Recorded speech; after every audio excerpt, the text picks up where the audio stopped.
Xüsusi buraxılışımız davam edir. Azərbaycan Xarici İşlər Nazirliyinin Amerika Birləşmiş Ştatları, İsrail və İran arasında gedən gərginliklə bağlı son məlumatlarını diqqətinizə çatdırmaq istəyirəm. Xarici İşlər Nazirliyinin regional hərbi eskalasiyaya dair bəyanatında qeyd olunur ki, regionda və qlobal səviyyədə təhlükəsizlik və sabitlik üçün ciddi təhdid yaradan hərbi eskalasiya dərin narahatlıq doğurur. Xarici İşlər Nazirliyi qəti şəkildə bütün tərəfləri maksimum təmkin nümayiş etdirməyə, gərginliyi daha da artıracaq hərəkətlərdən çəkinməyə və danışıqlar masasına qayıtmağa çağırır. Birləşmiş Millətlər Təşkilatının nizamnaməsinə və beynəlxalq hüququn hamılıqla tanınmış norma və prinsiplərinə uyğun olaraq bütün dövlətlərin suverenliyinə, ərazi bütövlüyünə və müstəqilliyinə hörmət edilməsinin vacibliyi vurğulanır. Qeyd edək ki, Azərbaycan Xarici İşlər Nazirliyi İranda təhlükəsizlik vəziyyətinin gərginləşdiyini nəzərə alaraq vətəndaşları İrana səfər etməkdən çəkinməyə, hazırda İran ərazisində olan vətəndaşlara isə yerləşdikləri bölgədən asılı olaraq İranı, Azərbaycan və ya Türkiyə ərazisindən tərk etməyə çağırıb. Xatırlatmaq da yerinə düşər ki, BMT Təhlükəsizlik Şurasının da Bakı saat vaxtı ilə saat 01:00-da İrandakı vəziyyətlə bağlı təcili iclası olacaq və gedən proseslərlə bağlı son məlumatları diqqətinizə bir daha çatdırmaq istəyirəm ki, ölkənin cənubundakı, yəni İranın cənubundakı Minab şəhərində Amerika Birləşmiş Ştatları və İsrailin endirdiyi zərbələr nəticəsində məktəbin təxminən 160 şagirdi həlak olub. Bu barədə İranın Xarici İşlər Nazirliyinin mətbuat katibi İsmail Bəqai bildirib və onun sözlərinə görə İsrailin Minab şəhərindəki məktəb hücumu zamanı 150-160 qızımız həlak olub və bu böyük cinayətdir deyə onun açıqlamasında qeyd olunur və qeyd etmək yerinə düşər ki, İranın Fars əyalətində isə İsrail və Amerika Birləşmiş Ştatlarının idman zalını indirdiyi zərbə nəticəsində isə 20-yə yaxın şəxsin həlak olması xəbərləri gəlir. Bu barədə İranın dövlət televiziyası məlumat yayıb. Hücum zamanı zalda uşaqlar idmanla məşğul olurdular və oyun oynayırdılar deyə televiziyanın məlumatında qeyd olunur və elə biz son proseslərlə bağlı müzakirələrimizə başlayacağıq və müzakirələrimizin gedişatı boyunca hazırki vəziyyətlə bağlı, mövcud vəziyyətlə bağlı müxtəlif xəritələr üzərində həm də baxacağıq, analizlər eləyəcək ekspertlərimizin iştirakı ilə və təbii ki, bu məsələdə Avropanın, Amerika Birləşmiş Ştatlarının, Rusiyanın, Ukraynanın mövqeyi nədən ibarətdir? Bununla bağlı da canlı bağlantılarımızda olacaq. Qarşıdakı 2 saat ərzində sizinlə birlikdəyik və saat 21:00-dakı buraxılışımızda studiyadakı qonaqlarımız hərbi ekspert Ədalət Verdiyev və siyasi analitik Əhməd Şahidovdur. Xoş gördük hər birinizi. Xoş gördük. Əhməd müəllim, işləm sizdən başlayaq ilk növbədə. Belə bir şey hazırlamışıq. Məhz Amerika Birləşmiş Ştatları və İran arasında gedən son danışıqlarla bağlı 8-ci raunddan istəyirəm başlayaq. Təbii ki, 23 may 2025-ci ilə qədər 12 günlük müharibədən əvvəlki raundlar idi və 6-cı raund isə 12 günlük müharibədən sonraki raundlardır və onların hər üçü də fevral ayına təsadüf eləyir və sonuncusu dünən idi, daha doğrusu 26-sı idi, Cenevrədə, İsveçrədə keçirilmişdi və qeyd olunmuşdu ki, əslində razılıqlar əldə olunub. Bəs bugünkü mənzərə bunun əksidir. Sizcə niyə belə oldu? Əslində, ötən il iyun ayında İsrailin İrana hücumundan əvvəl də Omanda bir neçə raund görüş baş tutmuşdu və hər iki tərəf, həm ABŞ tərəfi, həm İran tərəfi bildirdi ki, müəyyən pozitiv, müsbət irəliləyişlər var, amma qəflətən İsrail hücum etməklə həm bu danışıqları belə deyə pozmuş oldu ki, növbəti mərhələdə daha müsbət irəliləyişlər əldə olunmasın, heç bir halda Vaşinqtonla Tehran arasında müəyyən razılaşma əldə olunmasın. Çünki İsrailin əsas hədəfi bir mənalı şəkildə İranı zərərçiləşdirmək, təkcə İranın nüvə araşdırmalarını dayandırmaq deyil, ümumiyyətlə İranın bir güclü dövlət olaraq mövcudluğunun yaxın şəkildəki təsirlərini sıfıra indirməkdir. Eyni ssenari bu dəfə də 2026-cı ilin fevral ayında da müşahidə olunur. Görünən odur ki, Omanda ötən il əldə olunan razılaşmalardan sonra atılan müharibə ssenarisi bugün Cenevrədə müəyyən razılaşmalar əldə olunmuşdur. O da nədən ibarətdir? Təbii ki, hər iki tərəf maksimalist şərtlər irəli sürür ki, heç bir halda bu qəbul olunan deyil. ABŞ-ın istəyi bir mənalı şəkildə bu uranın zənginləşdirilməsinin dayandırılması, növbəti mərhələdə İranın uzaq mənzilli balistik raketlər istehsalını dayandırmaq, yaxın şərqdəki proksi qüvvələrə dəstəyi ümumiyyətlə sıfıra indirmək, ondan sonra İranın belə deyək, hakimiyyət daxili islahatlara gedilməsi, İranın da şərtləri sanksiyaların durdurulması ki, bu uzun illərdir İrana tətbiq olunan sanksiyalardır. Heç bir halda bu şərtlərin hamısı reallaşması mümkün deyil. Amma ən azından Tehran son həftələr Cenevrədə müəyyən razılığa gəlmişdi ki, bəli, uranın zənginləşdirilməsini müəyyən mənada dayandıra bilərik. Beynəlxalq Atom Agentliyinin nümayəndələrini, hətta xatırlayırsınız, Atom Agentliyinin bəli, o da görüşlərə cəlb olunmuşdu. Amma son mərhələdə, son anda İsrailin bu hücumu ilə sanki bütün bu danışıqlar suya düşdü və İranın elə bir ki, İsrail öncədən ehtimal eləyirdi ki, İran bir səhv olaraq ABŞ-ın hərbi bazalarına hücum eləsin ki, ABŞ məcburən bu müharibəyə müdaxilə etsin və Tehran ya məcburən, ya emosional davranaraq yaxın şərqdəki ABŞ hərbi bazalarına, Bəhreyndə, Qətərdə, Səudiyyə Ərəbistanında, bugün Dubayda, Abu Dhabidə artıq İranın raket hücumları var. ABŞ artıq bu müharibənin bir parçasıdır, geri dönüşü olmayan. Hətta mən deyərdim ki, növbəti mərhələdə təkcə İsrail və ABŞ deyil, Körfəz ölkələri də İrana qarşı səfərbər olmağa hazırlanır. Hələ ki, sərt bəyanatla çıxış edirlərsə, artıq növbəti mərhələdə Körfəz ölkələri də İrana qarşı koalisiyada Səudiyyə Ərəbistanının bəyanatından da bunu biz hiss edirik. Əhməd müəllim, biz yenidən qayıdacağıq mövzumuza. Biz indi bir canlı bağlantı edəcəyik. Avropadan Xatirə Sərdar qızı bir neçə dəqiqədən sonra bizimlə birbaşa bağlantıda olacaq. Məhz Avropa ölkələrinin bu məsələyə münasibəti ilə bağlı. Ədalət müəllim, Avropa ölkələri demişkən, elə xatırlayırıqsa, Avropa İttifaqı da bir neçə həftə bundan öncə Sepaha bir terrorçu qruplaşma kimi tanıdı və sanki bir əvvəlcədən ayaq yeri qoydu ki, əgər aranızda hansısa bir münaqişə baş verərsə, bizdən heç bir kömək gözləməyin. Bunu belə adlandıra bilərikmi? İran ümumiyyətlə beynəlxalq aləmdə, hətta müsəlman ölkələri tərəfindən də birmənalı şəkildə dəstəklənmir. İrana verilən dəstək yalnız və yalnız regionda yeni bir müharibənin, yeni bir münaqişə ocağının yaranmaması məqsədini daşıyır. Əslində İran bütün o, belə deyək, qırmızı xətmi deyək, bütün o çərçivə xətlərində onları çoxdan aşıb.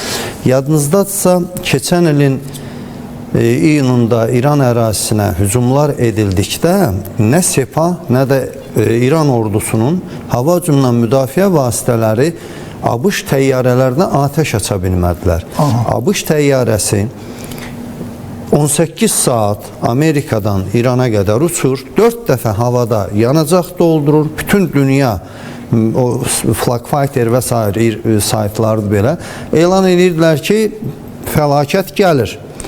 Gəlirlər, İranın nüvə obyektlərini bombalayırlar və 12 günlük müharibə də dərhal sona çatır. Yəni, İranın potensialı ABŞ ilə mübarizə aparacaq bir səviyyədə deyil. Bəli, İran xırda dövlətlərə, proksi qüvvələrə, Həmas, Hizbullah, Husilər və s. adını çəkmədiyim başqa qruplaşmaları zaman-zaman silahlandırıb, onları maliyyələşdirib. Amma bu, regiona heç bir xoşbəxtlik gətirməyib. Bəli. Yaxın Şərqdə indi bugün İranın zərbə endirdiyi ölkələrin ərazisində ABŞ bazaları var. Bəli. Gəlin prosesə əks tərəfdən baxaq. Niyə bu bazalar var? İranın təhdidlərindən qorunmaq üçün bəzi ölkələr məcburən ABŞ ilə əməkdaşlığa getməli oldular. Daha əvvəl bir Səddam təhlükəsi var idi, yadınızdadır Küveyt məsələsi. Küveytdəki proseslərdən sonra həm Küveyt, həm Bəhreyn, digər ölkələr ABŞ-ın öz ərazisində bazaların açmasına imkan verdilər. Bundan indi də İran öz günahı ucbatından açılan bazaları vurur.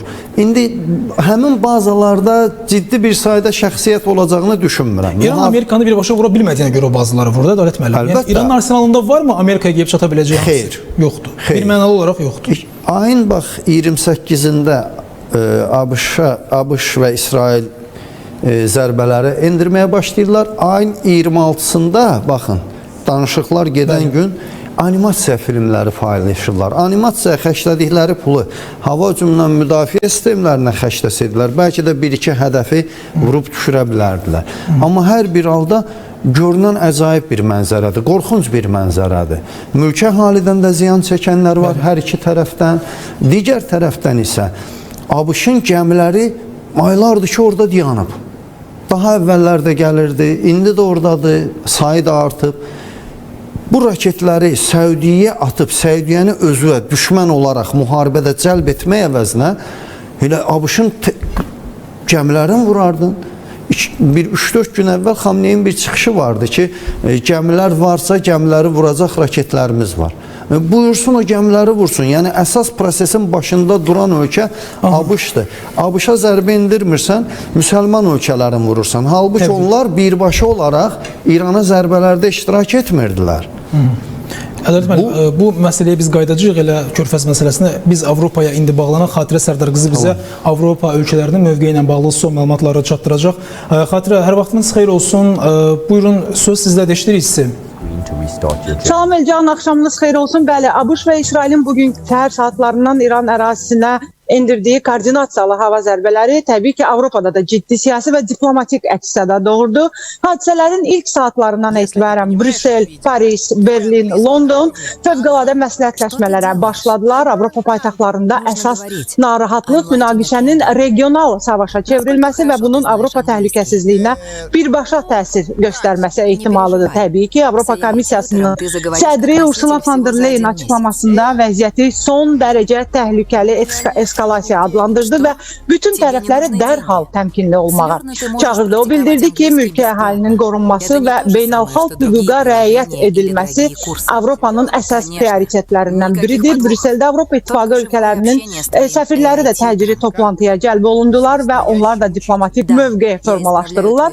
Avropa İttifaqı xarici siyasət üzrə ali nümayəndəsi Kaya Kallas da açıqlamasında bildirdi ki, Avropa İttifaqı İsrail və ərəb tərəfdaşları ilə birlikdə diplomatik səyləri gücləndirir və qarşıdurmanın regional səviyyəyə yayılmaması üçün intensiv müzakirələrdə aparırlar. Fransa prezidenti Emmanuel Macron hadisələrin qlobal təhlükəsizlik üçün risk yaratdığını deyərək BMT Təhlükəsizlik Şurasını təxirə salınmaz iclasının keçirilməsini təklif etdi.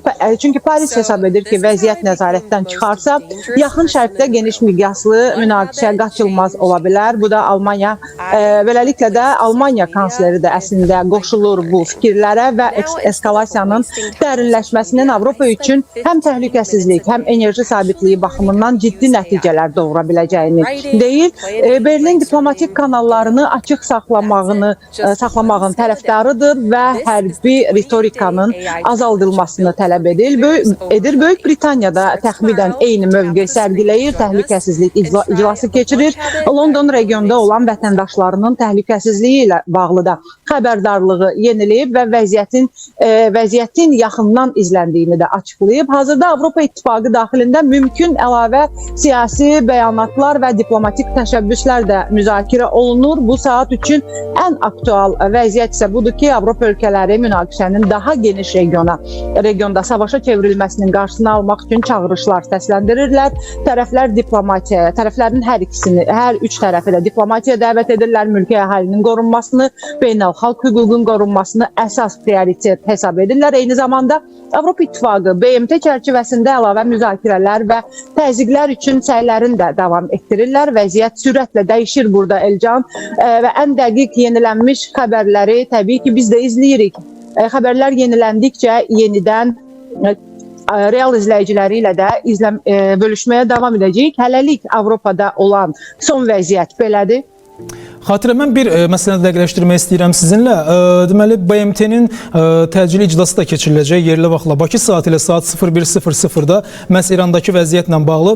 Ümumiyyətlə, Avropada, Avropa İttifaqında, AŞPA-da və digər bir beynəlxalq strateji əhəmiyyətli qurumlarda məhz İrandakı vəziyyətlə bağlı hansısa bir toplantıların, dinləmələrin keçirilməsi planlaşdırılırmı? Belə bir məlumat varmı sizdə, yoxsa necə? Bəli, Brüsseldə səfirlərin təcili toplantısı keçirildi. Onlar bir araya gələrək vəziyyəti müzakirə etdilər və yuxarıda da dediyim kimi Elcan əslində bunun olmağını istəyirdilər. BMT-nin iclasının da elə olmasının tərəfdarı idilər. Düşünürəm ki, yəqin ki sabah bu fövqəladə iclas yenidən keçiriləcək və bir araya toplanıb bu barədə müzakirələr aparacaqlar. Ancaq açıqlamalardan belə görünür ki, onlar öz aralarında fiziki olaraq bir araya gəlməsələr də onlayn vasitəsilə toplantılar keçirirlər, bu müzakirələr aparılır və yaxın dediyim kimi vəziyyət o qədər tez-tez yenilənir, xəbərlər bir-birini əvəz edir ki, yaxın saatlarda nələr baş verəcək, təbii ki izləyib görəcəyik, xəbərlər də yeniləndikcə yenidən sizinlə bölüşməyə davam edəcəm. Təşəkkür edirəm Xatirə. Minnətdarıq ətraflı fikirlərin üçün. Bəli, Avropadan Xatirə Sərdar qızı bizimlə birbaşa bağlantıdaydı və mən bir məlumata diqqətə çatdırmaq istəyirəm ki, İrandan daha 2 Azərbaycan vətəndaşı təxliyə olunub və bununla da təxliyə olunan vətəndaşların sayı 9-a yüksəlib və 2 nəfər Azərbaycan vətəndaşının İran-Azərbaycan sərhəddindən keçidi təmin olunub. Ədalət müəllim, biz yarıda qalmışdıq. Mən bir məlumat da həm də dəqiqləşdirmək istəyirəm ki, daha doğrusu birazdan artıq Amerika Birləşmiş Ştatlarında yeni gün başlayır və burada gecə olanda oradan daha qızğın, daha qaynar xəbərlər gəlməyə başlayacaq. Təbii ki, gün ərzində Donald Trumpın bəyanatları var idi. Elə Əhməd müəllimlə də bunu müzakirə eləyəcəyik. Amma ilk növbədə sizi mən istəyərdim ənənəvi olaraq xəritənin qarşısına alım, daha doğrusu bu hazırladığımız qrafikanın qarşısına alım və biraz əvvəl Hörmüz boğazından siz danışdınız və o ətrafındakı gəmilərdən və helikopterlərdən Amerika Birləşmiş Ştatlarının arsenallarından. Buyurun, mən indi sizdən istəyərdim bunu bizə izah eləsiniz, vəziyyət necədir? Baxın, Karib dənizində, yəni Venezuela ilə problem yaşananda ki, orada əməliyyat hazırlanırdı. O zaman ABŞ o əməliyyata hazırlıq çərçivəsində İran ətrafında olan bəzi qüvvələrini, xüsusilə də bu aviadaşıyıcıları bölgədən çıxarmışdı. Bəli. Venezuelada bildiyiniz kimi geniş miqyaslı bir əməliyyat olmadı. Xüsusi bir hərbi əməliyyat idi. Qısa bir müddətdə, bir neçə saat ərzində, təxminən 3-4 saat ərzində proses yekunlaşdı və orada ABŞ-ın yeni bir silahlar tətbiq elədiyini gördük. Ultrasəs silahları var idi. Bir də radioelektron cihazlar məsələsi. Hansı ki, Y-18-lərdə bunun müəyyən modelləri var. Yəqin ki, bunlar da modernləşdirilib. Amma həmin əməliyyatda bu qırıcılar, bu təyyarələr, elektron cihaz təyyarələri, onlara REM təyyarələri də deyirlər. Yəni radioelektron mübarizə təyyarələri. Həmin o təyyarələr orada istifadə olunduğuna dair nə görüntü, nə məlumat, nə də Venezuela tərəfindən bir məlumat yox idi. Orada biz helikopterləri gördük və yenə də yeni bir silahları ABŞ orada nümayiş etdirdi. 2 növ silah idi. Mən həmin gün dedim ki, helikopterlər sərbəst bir uçuşla gedir. Onları vurmaq elə də çətin bir məsələ deyil. Gözlə görünən hədəfi belə aşağı sürətli, təxminən 200-250 km/saat sürətlərdə vurulmadı. İndi burada isə bunların artıq təyyarələrini görürük. Bu İrana ciddi problemlər yaradacaq bir. İkinci, F-A-18-lər unikal bir təyyarələrdir. 4-cü nəslin ən müasirləri sırasında yer alır. Bəzən onları 4-2+ da deyirlər. Super Hornetlər. Onlar şagili uçuşa malikdirlər. Çox qısa bir göyərtədən enib qalxa bilirlər. F-35-lərə gəlincə onların sayı ABŞ-da ən çox dünyada özləri istehsal edir. Özləri də onun 3 versiyasına malikdirlər. Həm qurudan, həm dənizdən, həm də göyərtəyə enib qalxa bilən. Dənizdən həm göyərtədən qalxan var, bir də şagil olaraq qalxıb sonra uçuşu. Və bu C-lər həmin versiyalardır. Biz burada gəmidə üstə olan texnikaları, yəni aviasiya vasitələrini görürük. Bunların əsas hissəsi də altdadır, 2-ci mərtəbəsi var bunun, anqar aşağıdadır. Üstdəkilər uçduqca anqardan çıxır, gedir vəzifəyə. Vəzifə yerinə yetirən gəlir, təzədən düşür aşağı yanacaq doldurmağa. Yəni bunun yanacaq doldurması belə özündədir. İndi İran dəfələrlə bəyan edirdi ki, biz bu gəmilərə qarşı imkanımız var, ona toxunacam. Bu helikopterləri biz siyah hafqları gördük. Bəli. Bunlar sualtı torpedaları da buraxa bilirlər, sualtı qayıqlara qarşı mübarizə apara bilirlər. Burada havadan erkən xəbərdarlıq və idarə etmə təyyarəsi. Bunun üzərində olan bu radiolokasiya stansiyasıdır. Bu təyyarələr 400-500 metr radiusda uçan hava hədəflərini aşkarlayır, bax yazılıb. Bəli. Onları görür, işarələyir və hədəfi bölüşdürür. Bu bir komanda məntəqəsi kimi düşünün. Aviadaşıyıcı ərazidən çox uzaqda dayansa belə bir Y-20 HG və yaxud da AVAX deyirik də onlara qısa dildə. O onlarla təyyarəyə hədəf bölüşdürə bilir paralel şəkildə. Kim hansı hədəfə harda zərbə indirsin. Yəni analiz məsələsi buradadır. Onun içində də heyət oturub. Hədəfləri görürlər və onu oxuyurlar. Bu hədəf nədir? Vacib hansıdır? Əhəmiyyətli hansıdır? İş zərbəni kim indirsin? Hardan indirsin? Və nə ilə indirsin məsələsi. Ümumilikdə isə 3 ədəd əraziyə çox yaxın sularda, İran akvatoriyasına yaxın aviadaşıyıcı zərbə qurlaşması yerləşir. Bu ayrı-ayrılıqda bir aviadaşıyıcıdır. Amma bunlar eyni zamanda həm hava hücumla müdafiə sistemlərinə malikdirlər.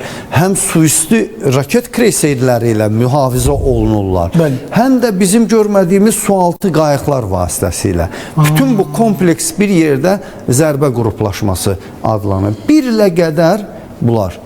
Adətən 6 ay, amma gərəkirsə 1 ilə qədər bunlar okeanlarda, dənizlərdə müxtəlif vəzifələr icra edəcək qabiliyyətdədirlər. Sərf olunan sursatın, yanacağın və s. daşınması üçün həmin o aviadaşıyıcı zərbə qruplaşmasının tərkibində təminat gəmiləri var, təchizat gəmiləri var, sursat daşıyanlar və s. və ilaxır. Yəni bu avtonom bir döyüş bazasıdır, hərbi aviabazadır.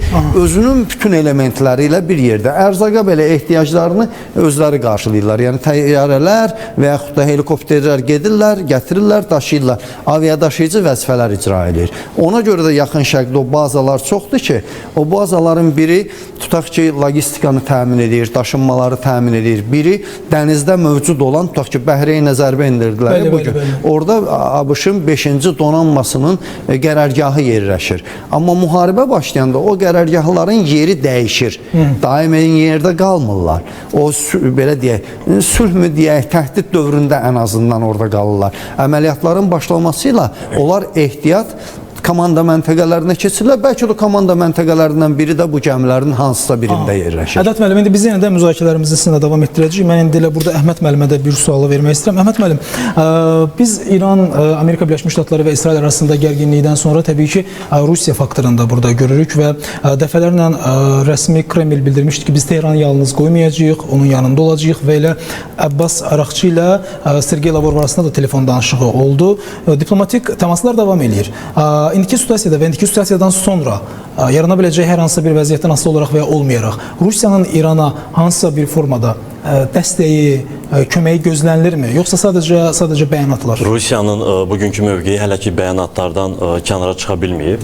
Eyni ssenarini biz ötən ilki iyun 12 günlük müharibədə də gördük. Bəli. Rusiya sadəcə İranın suverenliyinə, təhlükəsizliyinə bu müdaxiləni bir qəsd kimi qiymətləndirdi. Amma iki ölkə arasında təbii ki, Ədalət mənim daha gözəl bilir, iki ölkə arasında təbii ki, hərbi müdafiə sahəsində əməkdaşlıq var. Bugün Ukrayna müharibəsində İran istehsalı olan dronlar, balistik raketlər istifadə olunur və İranın da Rusiyadan aldığı müəyyən silahlar var. Həm havadan müdafiə sistemləri ötən il S-300-lər, S-400-lər almışdılar. Təcrübə göstərdi ki, İran 12 günlük iyun müharibəsində ötən il ümumiyyətlə havadan heç bir müdafiə sisteminə malik deyildi. Bu boşluğu təbii ki 12 aydan az bir müddət ərzində doldurmaq mümkün olmasa da, amma ötən həftələr ərzində Rusiyadan, Çindən hərbi yük təyyarələrinin ardıcıl şəkildə İrana səfərlər etməsi onu göstərir ki, Rusiyadan müəyyən hərbi dəstək alır və bu dəstək nə dərəcədə bugün başlayan müharibədə özünü göstərəcək, bunu zamanla biləcəyik. Amma inanmıram ki, Rusiya, Moskva bugün İrana qarşı bu hərbi müdaxiləyə bir tərəf olaraq qoşulsun. Bu bəyanatlardan o tərəfə gedə bilməz. Çünki özü də Ukrayna bəli, özü elə Ukrayna bataqlığında ilişib qalıb, hələ ki konkret bir nəticəyə gəlib çıxmayıb və bu baxımdan, amma təbii ki, İranın tam olaraq təslim olması nə Rusiyanın, nə Çinin bölgədəki və dünyadakı maraqlarına uyğun deyil. Bu baxımdan bir neçə gündən sonra yenə danışıqlar bərpa edilməsi, vasitəçilik rolu kimi belə bir çağırışlar olacaq. Artıq indidən bəzi ölkələr bu çağırışlardan çıxış edirlər. Amma həm İsrailin, həm də ABŞ-ın İranla bağlı konkret məqsədi var. Yəni tam şəkildə İranı bir neçə gün ərzində məğlub edə bilməsələr də mərhələli şəkildə İranı zəiflətmək, kökdürməkdir. Həm də bəyanatda bildirilmişdi ki, biz müxtəlif obyektlərə zərbə endirdikdən sonra artıq onların taleyini həll etmə məsələsi İran xalqının əlində olacaq. Yəni bununla bir mesaj verilir. Çünki bu proses bir neçə istiqamətdə. Uzun illərdir İrana qarşı sanksiyalar var.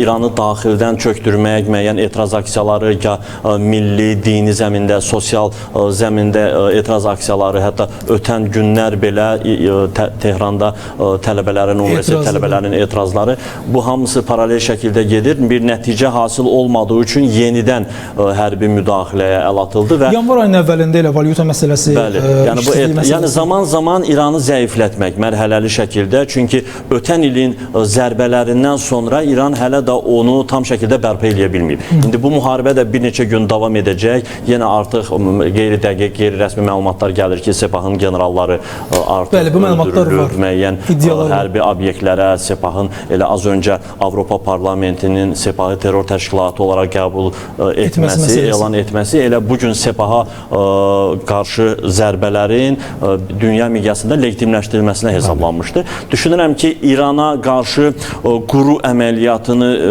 başlatmaq riskli olar, böyük ərazidir. Hətta bəzi Amerika ekspertlər X platformasında bildirirlər ki, ən azı 100.000 Amerikan əskəri lazımdır ki, İranda hakimiyyət dəyişiyini nail olunsun. Bu İsrailin əslində istədiyi bir şeydir. Təbii ki, İsrail istəyər ki, İsrail bilir ki, İrana qarşı geniş miqyaslı əməliyyat başlasa, İran ABŞ-ın hərbi bazalarına hücum edəcək, ABŞ məcburən İsraili qorumaq üçün İrana müdaxilə edəcək, amma bu ABŞ üçün də böyük risk deməkdir. Həm texnika baxımından, həm milyardlarla dollar ABŞ-ın körfəzdəki maraqları artıq zərbə altındadır. Bir də ki, yaxın şərqdə vəziyyət nəzarətdən çıxa bilər. Artıq Yəməndə Husilər fəallaşıblar, İraqda Şiə milislərin aktivləşməsi, Livanda Hizbullah. Yəni bu müharibə İran daxilində qalmayacaq. Bunu Xaricilər Naziri Ərakçı da bildirdi ki, bu müharibə İran sərhədlərinin də İrana bağlı olması məsələsi də var. Bu elə şərtlərdən biri idi. ABŞ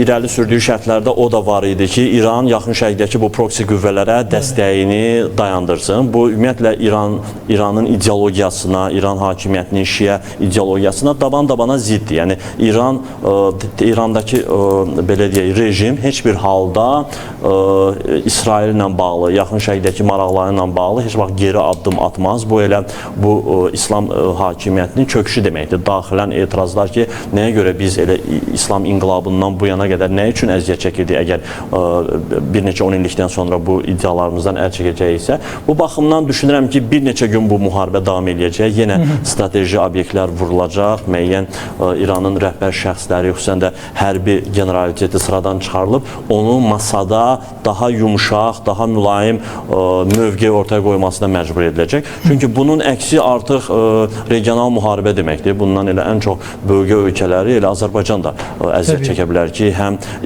indi Hörmüz boğazını bir neçə saatdır ki, artıq elan olunub, İran Hörmüz boğazını bağlayıb. Bu dünyada neft qazın qiymətinin artması deməkdir. İlkin mərhələdə bəli Azərbaycan üçün müəyyən Azərbaycan neftinin qiyməti artmaq, müəyyən gəlirlər demək olsa da, amma böyük perspektivdə Azərbaycan üçün də müəyyən risklər var. Bölgə qeyri-stabil bir mərhələyə qədəm qoyur. Azərbaycanın belə deyək, investisiya cəlbediciliyi aşağı düşür. Azərbaycan sərhədlərində artıq 10 milyonlarla qaçqının, məcburi köçkünün toplaşması deməkdir. Azərbaycan hələ İranın bugün emosional şəkildə körfəz ölkələrinə hücumlar təşkil edirsə, bölgədə Cənubi Qafqazla bağlı bugün Tehran sıxışmış bir vəziyyətdədir.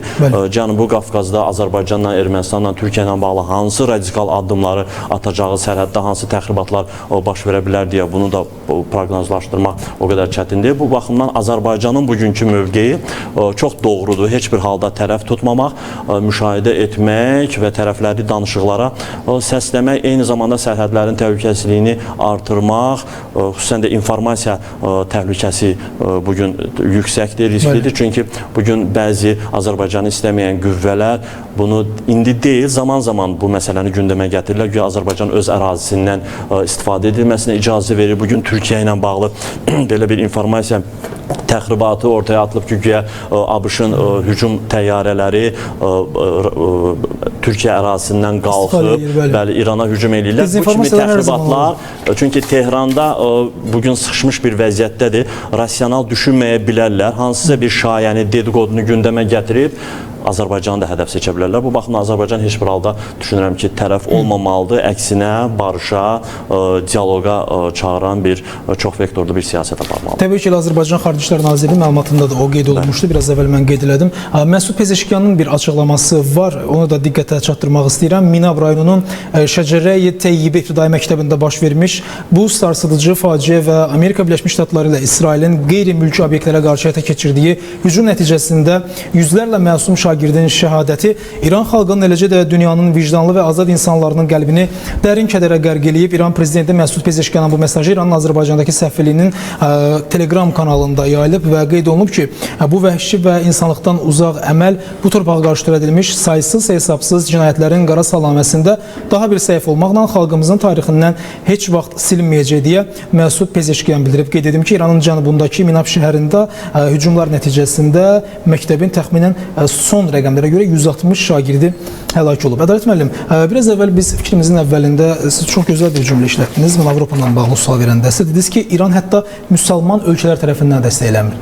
Gəlin xatırlayaq, Azərbaycan prezidenti İlham Əliyev də dəfələrlə ona Şuşada və Xankəndidə keçirilən media forumlarda suallar ünvanlanırdı, yaxın şərqlə bağlı, oradakı vəziyyətlə bağlı, xüsusilə Fələstin məsələsi ilə bağlı və həmişə prezident İlham Əliyev açıqlamanı, Azərbaycan mövqeyini belə ortaya qoyurdu ki, biz Fələstini bir dövlət kimi tanıyırıq və bütün proseslərə balanslı şəkildə yanaşırıq.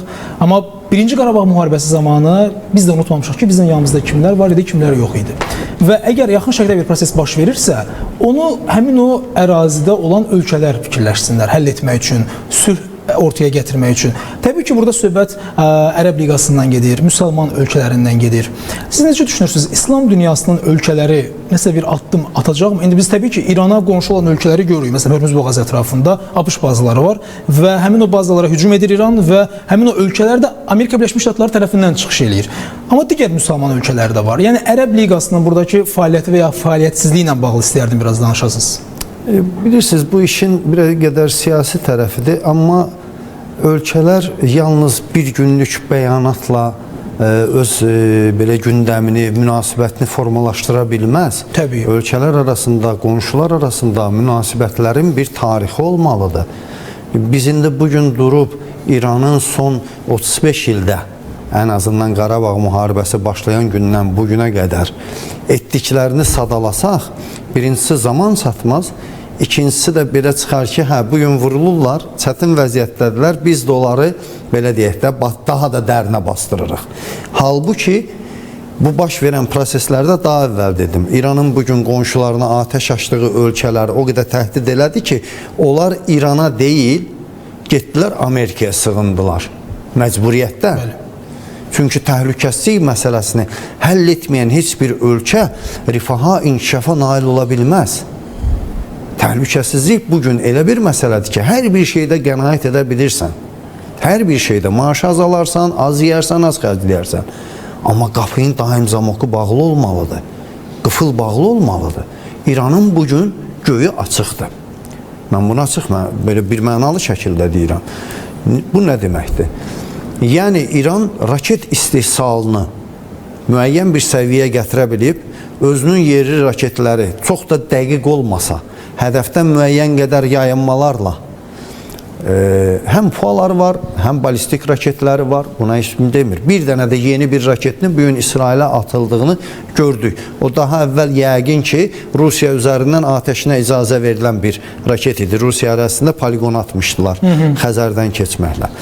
Bunu bildik, amma hava hücumundan müdafiə məsələsində biabırçı bir vəziyyət var. Bugün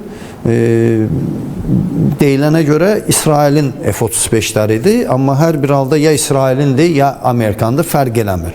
Hava məkanı üzərində İranın ondan çox F-35 belə tin şəklində, yəni bildinizmi? Üç bucaq şəklində uçuşları keçirirdilər, bildinizmi? Paradlarda olur belə şeylər.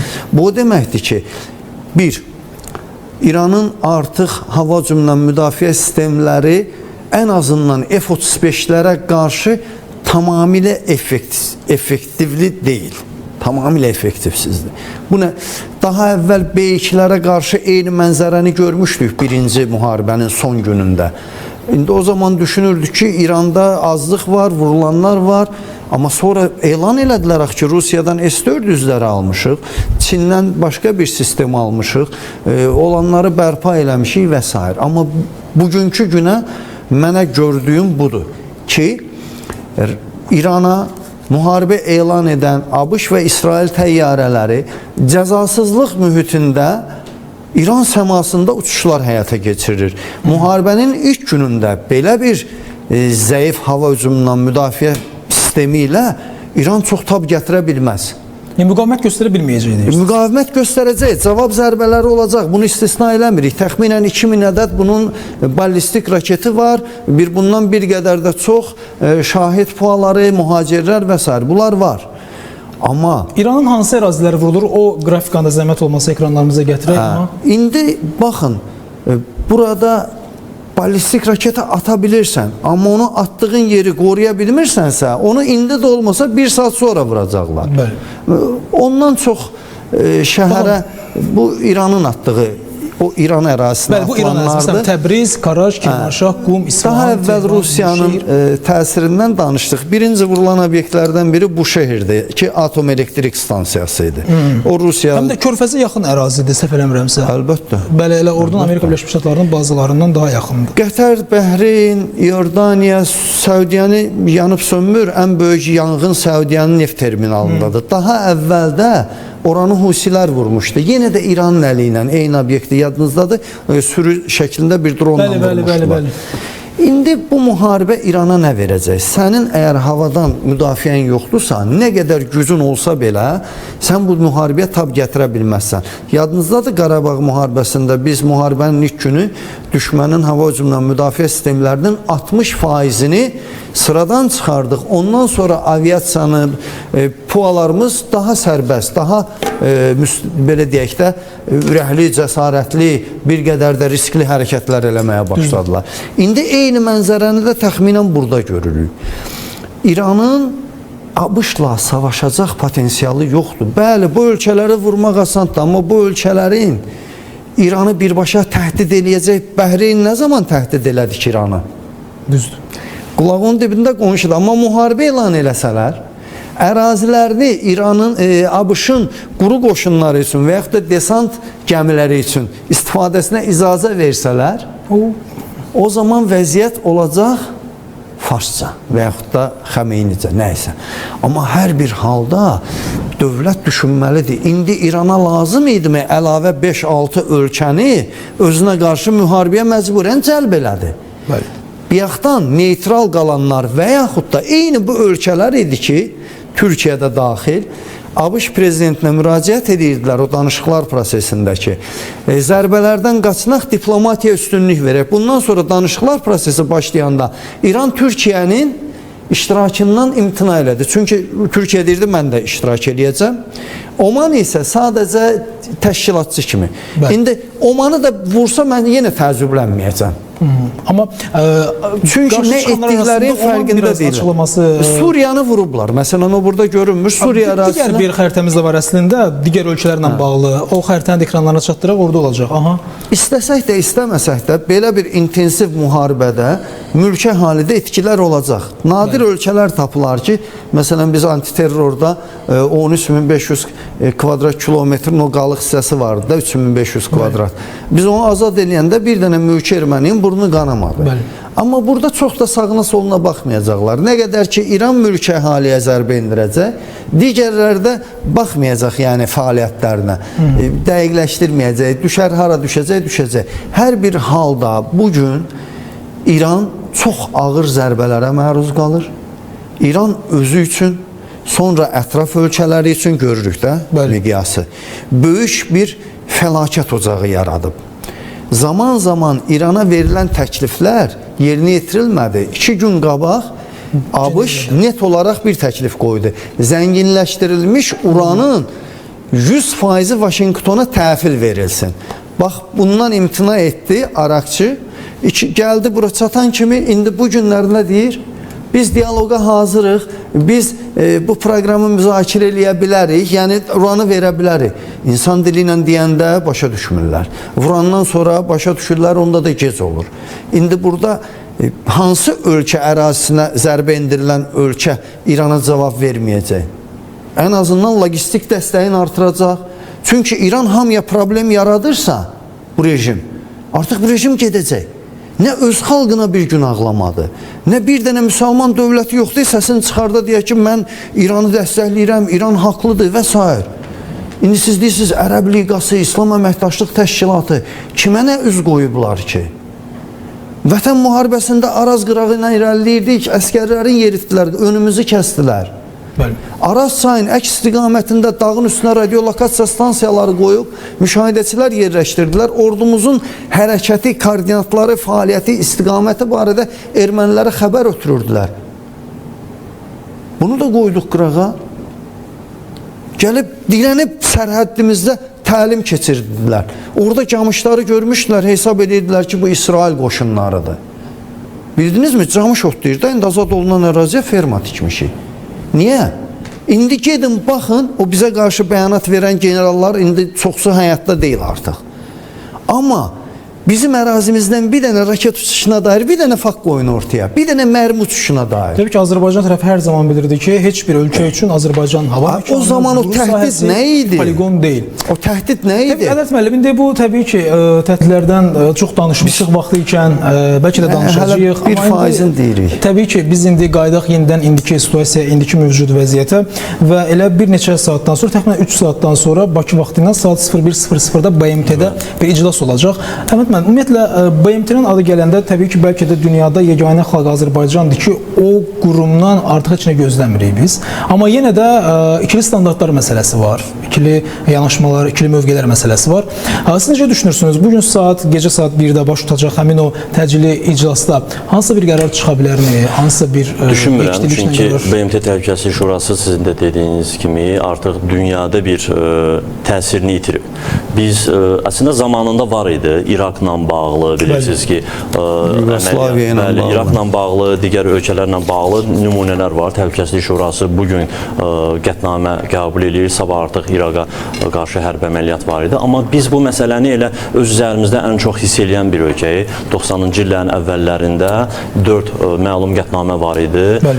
Azərbaycanın o zamanlar işğal altında olmuş ərazilərdən bütün xarici qüvvələrin, yəni Ermənistan və digər separatçı qüvvələrin dərhal qeyri-şərtsiz çıxarılması ilə bağlı. Biz bu 4 qətnaməni 30-35 il ərzində əlimizdə bayraq tutaraq bütün beynəlxalq platformalarda dövlət olaraq, diplomatlar olaraq, vətəndaş cəmiyyəti olaraq barbar bağırdıq. Heç kim bizim səsimizi eşitmədi. Nəhayət Azərbaycan ordusu döyüş meydanında bu qətnamələri tətbiq elədi və analoji hadisələr bugün yaxın şərqdə də var. Fələstinlə bağlı 300-ə yaxın qətnamə var ki, bu yerinə yetirilmir və İranın istəyi ilə ki, bu Təhlükəsizlik Şurası çağırılıb, düşünmürəm ki, orada bir hər hansı bir İranın xeyrinə, ümumiyyətlə bu müharibəyə təsir edəcək bir qərar çıxarılsın. Çünki Təhlükəsizlik Şurasının 5 daimi üzvündən elə ikisi veto qoyacaq. Bəli, veto qoyacaq. İranın istəyi də mümkün deyil. ABŞ var və ya İranın əleyhinə də hər hansı bir qərar çıxa bilməz. Rusiya, Çin veto hüququndan istifadə olacaq. Ümumiyyətlə BMT Təhlükəsizlik Şurası bugünkü yeni dünya düzənində sadəcə müşahidəçi qismində çıxış eləyir. Az öncə Ədalət müəllim bu hərbi kontekstdən yanaşdı. Həqiqətən İran İslam Respublikasının xarici siyasətinə nəzər yetirsək, nəinki dünyada tərəfdaşı, müttəfiqi yoxdur.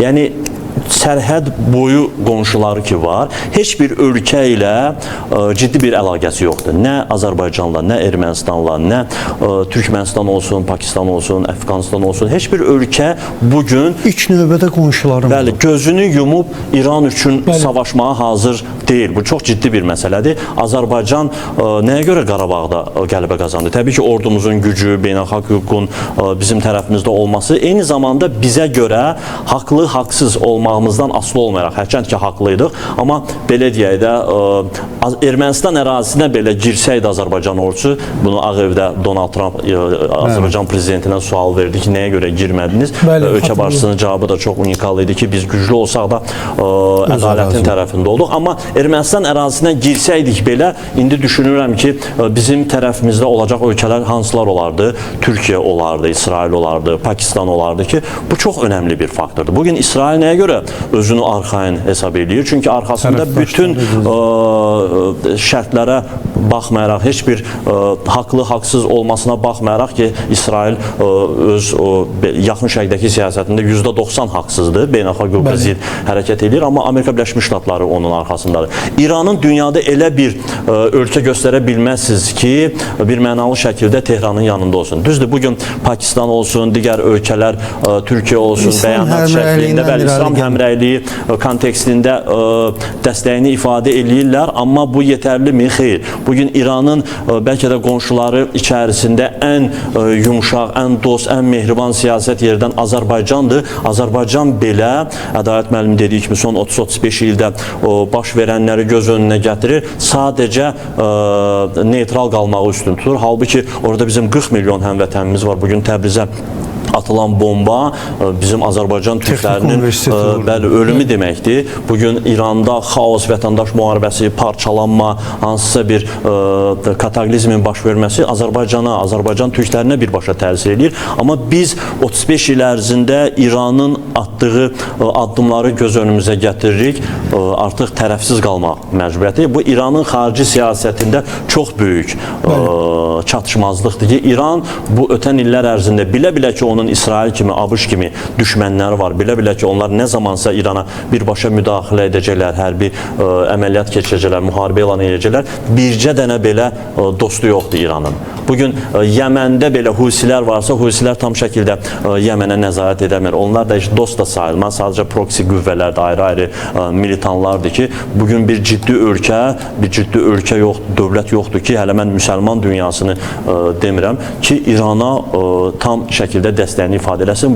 Bəlkə də bu hadisələrdən sonra İran özünün xarici siyasətində yenidən bir götür-qoy eləyər ki, xırda maraqlara görə öz qonşuları ilə düşmən olmasın. Bugün Ədalət müəllim dedi, Sepah nə ehtiyac var idi? Zaman-zaman gəlib Azərbaycanla sərhəddə, Araz çayı üzərində üzən körpü qoyub Azərbaycana hansı mesajlar verirdi? Azərbaycan öz istəyindən nail oldu. İndi sən öz hava məkanını qoruya bilməyəcək qədər zəifsən, heç olmasa Azərbaycan və digər qonşularınla münasibətləri normal səviyyədə tutardın. Azərbaycan bəlkə ABŞ-la, İsraillə olan strateji əlaqələrindən istifadə edib ən azından bu eskalasiyanı bir qədər azaltmağa doğru addımlar ata bilərdi. Amma Azərbaycan da belə bugün bəyanat verməkdən başqa heç bir addım atmır. Nə bunun marağında deyil, nə də İrana görə dəyməz. Yəni buna görə biz sadəcə tərəfsiz qalmaq üstün tuturuq. Amma yenə deyirəm, İranda baş verən hadisələr, bu müharibənin genişlənməsi Azərbaycanın həm iqtisadi, siyasi, həm də milli maraqlarını təhdid edir. Həm enerji təchizatçısı olan bir ölkə olaraq, nəqliyyat qovşağında yerləşən bir ölkə olaraq, eyni zamanda sərhədlərimizdə müharibənin baş verməsi, ən azı orada 40 milyon Azərbaycan türkü yaşayır. Onların pənah aparacağı ilk ölkə Azərbaycan və Türkiyə olacaq. Təbii ki, həm şimalda, həm də cənubda belə bir situasiya ilə qarşılaşırıq. Ədalət müəllim, son 2 dəqiqəmiz var. Əlavəniz varsa, buyurun, fikirlərinizi alın. Bu müharibənin kökündə dayanan əsas problem İranın oyun qaydalarına zidd olmasıdır. Hər bir ölkənin milli dövlət maraqları var. Bunu dünyada hər bir kəsə də anlatmaq olar. Kim kimi nə ilə təhdid edir və yaxud da nə üçün bu təhlükəlidir.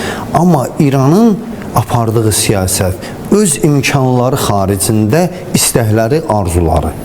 Əgər İran həqiqətən də nüvə silahını əldə etmək istəmirsə, niyə görə həmin o nüvə obyektlərinin qapısını açıb MAQATE-ni ora buraxmırdı ki, hesabata hazırlasınlar. Bu bir. İkincisi, İran daim kimi gəldi təhdid elədi. Kimdən xoşu gəlmədisə təhdid elədi. Təhdid olmaz. ABŞ-ın baxın, Venezuelada nə elədi? Bir gün içində həll elədi. Panama kanalı ilə, Qrilandiya ilə bağlı ABŞ-ın davranışlarına baxın. Sən gecə-gündüz elə bir sözü var. Tık olmamış Hörmüz boğazını bağlayıram. Bir gün bağladın, amma sənə imkan verməzlər orada qayıqların qalsın. O qayıqlar məhv olacaq əgər çıxıbsa oradan. Bu bir məsələ. İkincisi də İran yenidən qurulmalıdır. İran normal bir dünyəvi dövlət olmalıdır. Normal qonşularla münasibət qurmalıdır. Elə quruluş da yanlışdır. Yəni ölkə prezidenti ölkəni idarə edə bilmir. Onun üzərində Xameyni öz yerində hələ bir Sepah da var. Sepah dünyada nə qədər terror qruplaşması varsa, yaxın şərqdə xüsusilə də, hamısının maliyyələşməsi ilə məşğuldur. Belə bir qurum olmur axı, ordu varsa bu ordu olsun, sepahsa sepah olsun, amma biri olsun. İkili hakimiyyət bu günləri İranın idarə etməsini prezidentə deyil, Xameyninin müşaviri Larijaniyə tapşırılır. Bəli. Bu da doğru deyil. Larijani təyin olunmuş insandır. Pezeşkiyan seçilmiş insandır. Bəli. Baxın, beləncə bir qarmaqarışıq sistem qurublar və o sistem də bugün göz qarşısında belə deyək, kərpic çökür. Bəli. Kimlərisə vura bilər. Mən istisna 2000 raket üçün bu hətta hədəflər hələ çox deyil. Mənim proqnozum daha çox idi. Amma o ölkələr özünə düşmən elədi İran rejimi. Bəli. Ona görə də bu qədər düşmən içində İran rejimi özünü hakimiyyətdə saxlaya bilməyəcək. Bəli. Maksimum müddət bir həftədən sonra biz sizinlə İranın yeni belə deyək, müvəqqəti hökuməti və yaxud da başqa bir məsələləri müzakirə edəcəyik. Onu zaman göstərəcək. Təbii ki, təşəkkür edirəm hər ikinizə ətraflı fikir mübadiləsi və fikirlərin üçün müəllim xüsusilə sizə. Bəli, qeyd edeyim ki, mənimlə studiyada qonaqlarım siyasi analitik Əhməd Şahidov və hərbi ekspert Ədalət Verdiyev idi və biz bugün səhər saatlarından Amerika Birləşmiş Ştatları və İsrailin İrana gözlənilən hücumlarının başlaması fonunda hazırki situasiyanı müzakirə etdik. Qısa fasiləyə ayrılırıq. Saatın tamamında yenidən qarşınızda olacağıq.